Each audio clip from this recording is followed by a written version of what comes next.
Okay, so this is my Renaissance and Enlightenment close reading. The claim that I will be making is that Afroban used unique imagery and tone in her writing never before seen before the Restoration period to give readers work written by a woman and directed towards other women.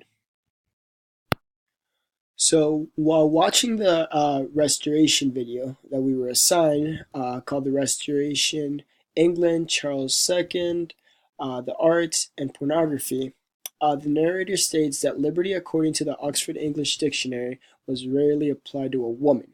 Women had little active involvement in this overthrow of repression, although they were, of course, the site on which the whole moral battles was fought.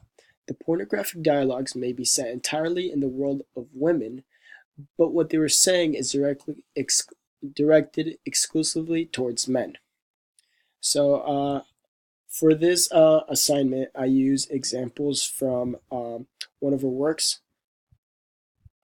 And these are just some notes that I took and some quotes from her work, Disappointment, just to help me guide through this activity.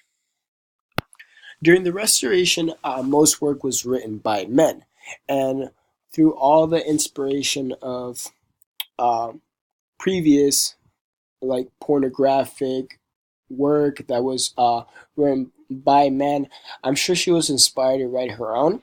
And like I mentioned in the video, they say that it was written in the world of women, but exclusively towards men. So, right here in The Disappointment, she uses imagery to give her own sense of experiences, but through a woman's point of view and for other women writing, which was not seen before. And many took that offensively, and it was just controversial in the sense that it had never been done before. For example, she says that she with a charming language permits his force, yet gently strove her hands in his bosom softly met, but not to put him back design, rather to draw him on incline. So this is one example of her using imagery and kind of in a way to really describe an experience. You can also tell that this was written by a woman just based on the words she uses. She's not afraid to say that men are fearful or put men down, which is another reason why this might have been controversial. An example would be, but he as much unused to fear uh, as he was capable of love, the blessed minutes to improve, kisses her mouth, her neck, her hair, each touch her new desire alarms. So again, she uses imagery um, to give readers the ability to paint a picture of what she's trying to portray. So another thing that made it very clear that she was unique to her time was her tone.